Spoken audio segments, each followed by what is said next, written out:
Hai, selamat datang kembali di channel Uni Recap. Gimana kabarnya? Baik-baik saja. Dan sama seperti yang sudah Anda lihat di thumbnail ataupun di judul, kali ini saya akan merangkum sebuah film yang sudah kita semua tunggu-tunggu di tahun ini. Yap, siapa lagi kalau bukan Venom, Let There Be Carnage. Untuk pemerannya sendiri sama seperti di film pertamanya, tapi ada beberapa karakter baru di sequelnya kali ini. Mereka semua diperankan oleh Woody Harrelson, Stephen Graham, dan juga Naomie Harris. Ya sudah, tanpa berlama-lama lagi, langsung saja kita masuk ke ceritanya, kan?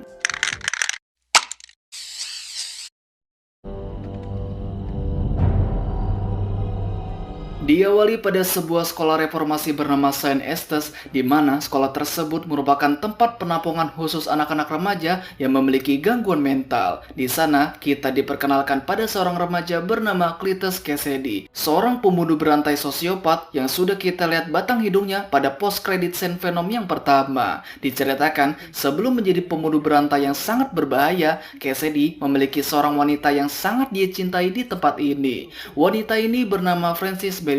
Dikatakan dia merupakan seorang mutan yang mempunyai kemampuan yang sangat berbahaya. Saking berbahayanya, dia harus dipindahkan ke sebuah rumah sakit jiwa yang tingkat keamanannya jauh lebih tinggi dari sekolah ini. Namun di tengah perjalanan, Frances langsung berontak dan menyerang polisi yang duduk di depannya. Dan bisa kita lihat kekuatan yang dia punya berupa gelombang suara yang sangat besar dan kuat yang dapat memecahkan gendang telinga seseorang. Tak tinggal diam, polisi itu langsung menembaknya tepat di matanya dan langsung membuatnya jatuh tersungkur. Ajaibnya, setelah ditembak tepat di matanya, Frances masih bisa hidup dan terlihat sudah dipindahkan ke suatu tempat. Beralih ke masa sekarang, kita dibawa ke suatu rumah sakit jiwa yang bernama Ravencroft, yang merupakan tempat di mana Frances sedang berada, di mana dia dikurung di dalam sebuah kotak kaca tebal di sebuah ruangan kedap suara. Terlihat ada petugas yang membawakannya sebuah koran yang memberitakan pacarnya yaitu Cletus Kasady mendapat ancaman hukuman mati atas kasus pembunuhan yang sudah menjeratnya. Dan inilah Let There Be Carnage.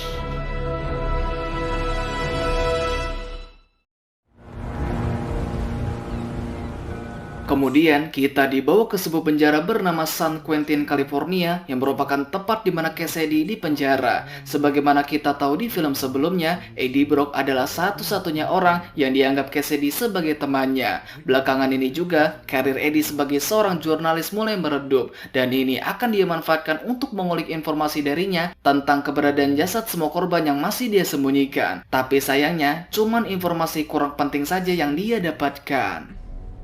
Thank you. Goodbye, Eddie.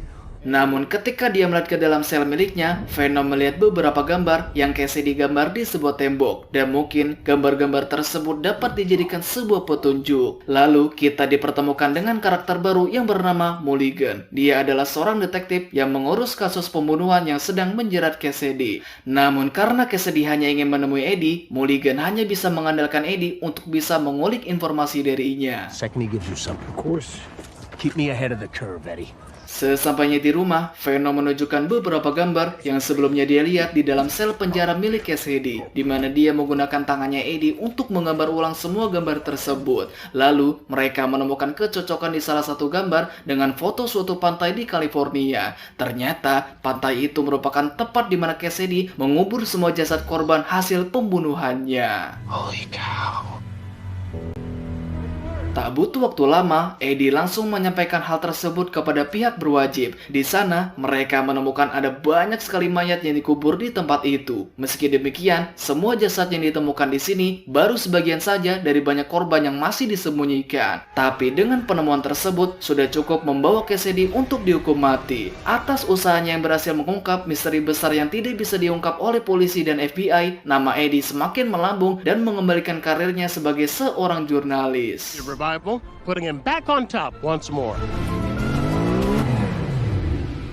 Keesokan malamnya, Eddie bertemu dengan mantan kekasihnya yang tidak lain adalah Anne Weying. Dikiranya mau mengajaknya untuk rujuk kembali, Anne ternyata memberikannya sebuah kabar yang tidak terduga bahwasannya dia sudah resmi bertunangan dengan Dan Lewis, seorang dokter sekaligus kekasih barunya yang sudah kita lihat di Venom yang pertama. Congratulations, Anne. That's great news. Dan tentu saja, hal tersebut membuat hatinya hancur akan kenyataan pahit yang baru saja dia terima. Meskipun Venom mampu menyembuhkan semua luka fisik, tapi dia sama sekali tidak bisa menyembuhkan sakit hatinya tersebut. Dan yang hanya bisa dia lakukan hanyalah menyemangati Eddie agar dia bisa melalui semua ini. Don't worry, buddy. I will get you through this. Keesokan paginya, dia mendapatkan sebuah surat yang ditulis langsung oleh Cassidy, di mana dia mengundang Eddie untuk datang di malam dia akan dieksekusi. Cassidy juga menceritakan tentang masa lalunya yang ternyata sudah menjadi seorang pembunuh yang sangat kejam. Diceritakan, dia dikirim ke Saint Estes oleh ayahnya dikarenakan sudah membunuh ibu dan neneknya secara brutal. Dan di sekolah itulah dia bertemu dengan Frances Barrison, seorang gadis mutan yang menjadi wanita idamannya. I mean, I put him there. Actually, he put himself there. That job. You know, I should be there. Setelah itu, dia pun pergi ke penjara untuk menemui Cassidy. Untuk berjaga-jaga, dia membawa alat perekam suara jika dia mengatakan suatu informasi penting di sela-sela perbincangan mereka. Di tengah pembicaraan tersebut, Cassidy sempat mengatakan beberapa kalimat yang sama sekali tidak Eddie mengerti. A connubial bed? Do we leave behind? How do we leave them? Because of you. This guy makes zero sense. Setelah semua perbuatan keji yang sudah dia lakukan, dia sama sekali tidak ada niatan untuk bertobat. Justru, dia menyalahkan semua ini kepada Eddie dan mengatakan sesuatu yang sangat amat kejam kepadanya. Sampai-sampai Venom menjadi kesal dan langsung menyerangnya saat itu juga. Tak diduga, Cassidy sempat menggigit tangannya sampai berdarah dan di saat itulah dia merasakan kalau ada sesuatu yang aneh dengan darahnya si Eddie. Yang mana itu merupakan darah yang sudah bercampur dengan sel simbiotnya Venom.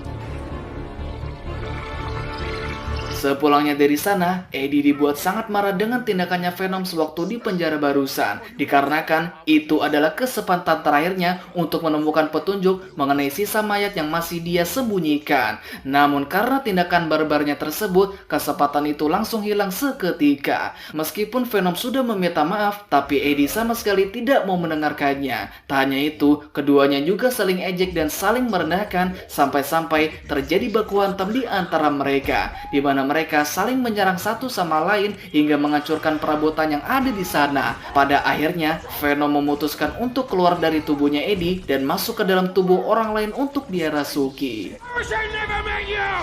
Sayonara.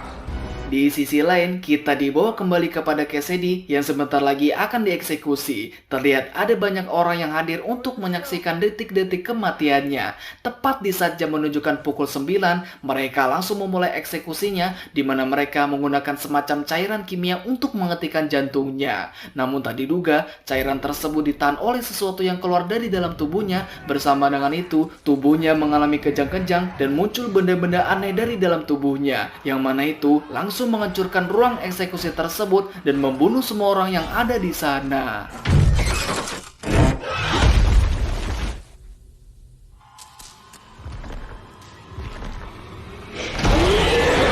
Ya, secara tiba-tiba, Cassidy berubah menjadi sosok yang sangat mengerikan disertai beberapa tentakel di sekitar punggungnya, di mana dia terbentuk secara tidak sengaja melalui darahnya Eddie yang ditelannya, lalu bercampur dengan darah kotornya, sehingga terciptalah sebuah simbiot baru yang dikenal dengan nama Carnage.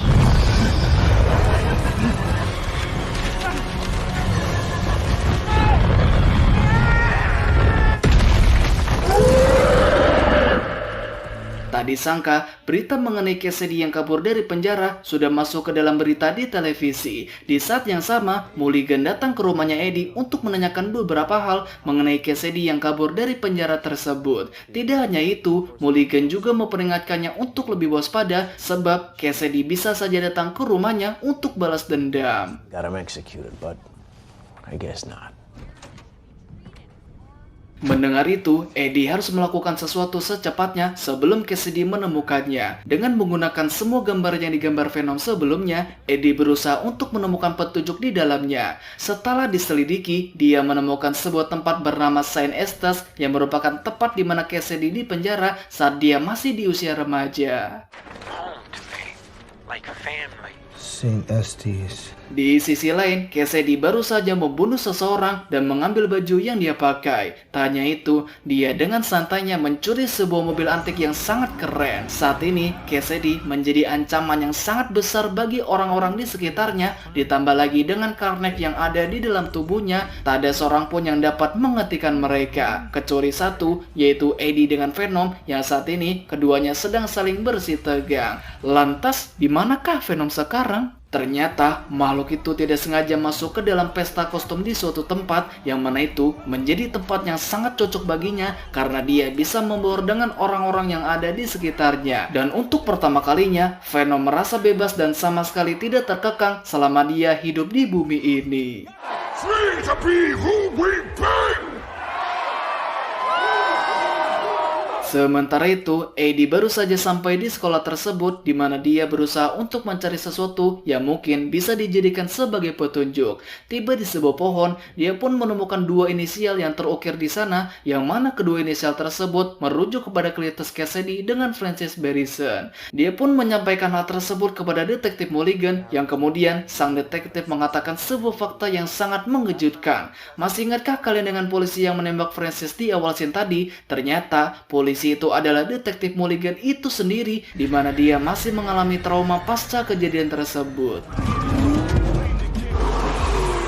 Di sisi lain, Cassidy datang ke sebuah minimarket untuk meminjam laptop yang dimiliki si abang kasir. Di sini kita bisa melihat Carnage mampu mengakses jaringan rahasia milik kepolisian. Dengan begitu, dia bisa menemukan lokasi di mana Francis disembunyikan. Tak butuh waktu lama, dia sudah sampai di tempat itu dan langsung menghancurkan kotak tersebut untuk membebaskannya.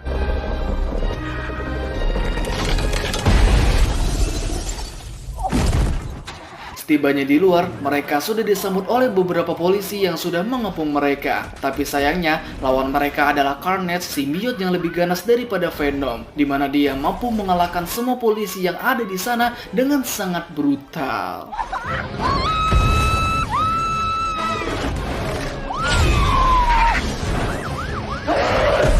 Ketika helikopter datang, Francis langsung melepaskan kekuatannya, yang mana itu membuat Carnage menjadi kesakitan. Dan seperti yang kita tahu, suara bervolume tinggi merupakan kelemahan bagi para simbiot. Setelah itu, mereka langsung bergegas pergi dari tempat tersebut. Who said romance was dead? Di sisi lain, Venom datang ke tokonya Mrs. Chen dalam keadaan lemas. Tidak seperti tubuhnya Eddie, tubuh manusia lainnya sangat tidak cocok baginya, sehingga mereka akan cepat mati jika Venom terus berada di dalam tubuh mereka. Sementara itu, Eddie sedang diinterogasi oleh detektif Mulligan yang dicurigai memiliki keterlibatan dengan kaburnya Cassidy dari penjara. Tak hanya itu, sang detektif juga menambahkan kalau ada sesosok monster yang selalu mengikuti Cassidy kemanapun dia pergi. Mendengar itu, Eddie mulai menyadari sesuatu, bahwasannya darah miliknya yang ditelan oleh Cassidy sebelumnya menciptakan sebuah simbiot baru yang lebih ganas daripada Venom. Saat ini, kekuatannya Venom benar-benar dibutuhkan untuk mengalahkan Carnage yang ada di dalam tubuhnya. I can't answer any more of your questions without making my phone call. Namun karena Eddie sedang ditahan, dia memanggil Anne untuk meminta bantuannya, di mana dia memintanya untuk mencari Venom yang saat ini keberadaannya masih belum diketahui. I will fix it. I'll try. Dengan cepat, Anne bersama dengan Louis pergi ke tokonya Mrs. Chen. Dia menduga kalau Venom datang ke tempat ini untuk mencari coklat. Dan ternyata, duganya tersebut memang benar, yang saat ini Venom sedang merasuki tubuhnya Mrs. Chen. Dia pun memintanya untuk segera menyelamatkan Eddie, yang saat ini nyawanya sedang terancam. Awalnya, Venom menolaknya, tapi setelah dirayu dan dibujuk, dia pun menerima permintaannya. Let's go save that asshole! Di sisi lain, Francis dan Cassidy terlihat baru saja membakar sebuah bangunan yang mana itu merupakan sekolah reformasi Saint Estes. Kemudian, mereka berencana untuk melangsungkan pernikahan dengan mengundang 3 orang, yaitu Eddie, detektif Mulligan, dan juga Venom. A wedding. 3 guests. Sementara itu, Anne yang datang bersama dengan Venom langsung membawa kabur si Eddie dari kantor polisi. Dengan begitu, Eddie resmi menjadi buronan polisi dan para FBI. Dan sekarang yang harus mereka lakukan adalah menemukan Cassidy sebelum semuanya terlambat. Tapi sebelum itu, Venom meminta Eddie untuk meminta maaf kepadanya dengan cara yang tulus. Truly very sorry for everything that I said. I'm sorry. Whoa! Oh. God, I'm never doing that again. God, Di sisi lain, detektif Mulligan yang saat ini sedang mencari Eddie tidak sengaja bertemu dengan Cassidy di tengah jalan. Dan di saat itulah, dia langsung menangkap sang detektif yang nantinya akan diberikan kepada Francis. Sementara itu, Francis yang baru sampai di rumahnya Eddie menemukan fotonya si Anne di mana dia berencana untuk menyediakannya sebagai umpan agar Eddie bisa datang menyelamatkannya.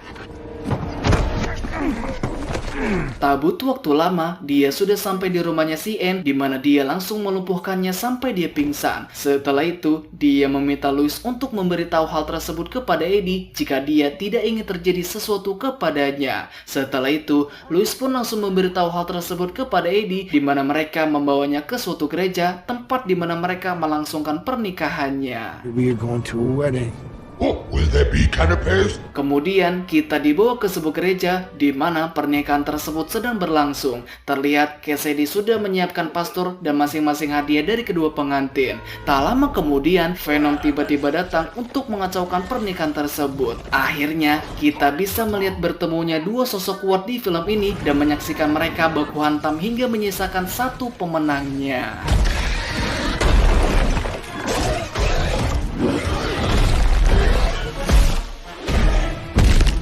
Awalnya, Venom dapat mendominasi pertarungan, tapi Carnage mampu mendesaknya sampai menghentikan pergerakannya. Pastor yang dari tadi cuma menonton juga turut menjadi korban, di mana Carnage langsung memakannya yang membuat tubuhnya langsung berubah menjadi lebih besar dan lebih kuat daripada sebelumnya.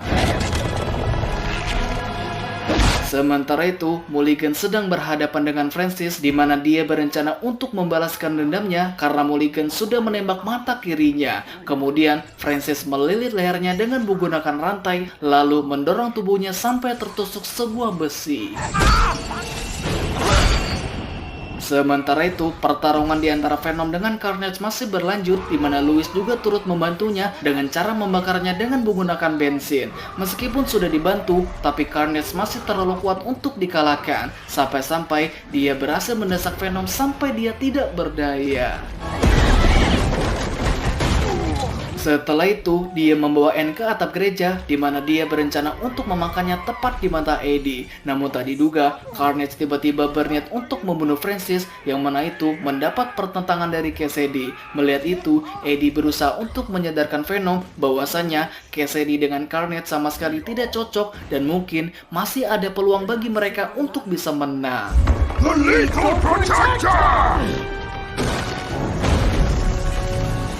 Pelan-pelan namun pasti, Venom memanjat ke atas menuju ke tempatnya Carnage yang sebentar lagi akan memakan si Anne. Tiba pada waktunya, dia langsung menusuk kepalanya dengan sebatang besi, tapi itu tidak cukup untuk mengalahkannya, di mana Carnage langsung menyerangnya sampai terjatuh. Untungnya, Venom berhasil menurunkannya dengan selamat, akan tetapi Carnage tanpa henti terus menyerangnya sampai Venom kehabisan tenaga. Tidak kehabisan akal, Venom langsung menjatuhkan Francis agar dia bisa melepaskan suaranya. Dengan begitu, dia bisa menghancurkan menara tersebut sampai menjatuhkan mereka berdua. Naasnya, dia tertimpa sebuah lonceng yang langsung menewaskannya.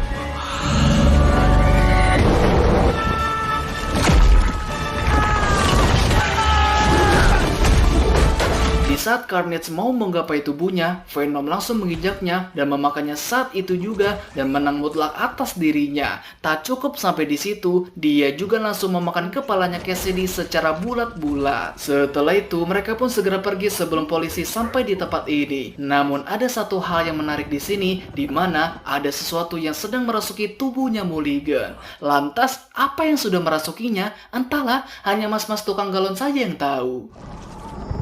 Monsters. Setelah semua yang terjadi, Eddie dan Venom pergi ke sebuah pantai yang sepertinya di luar negara bagian. Alasannya karena Eddie sudah resmi menjadi buronan kelas kakap di California dan sekalian juga mereka liburan untuk mencari suasana yang baru.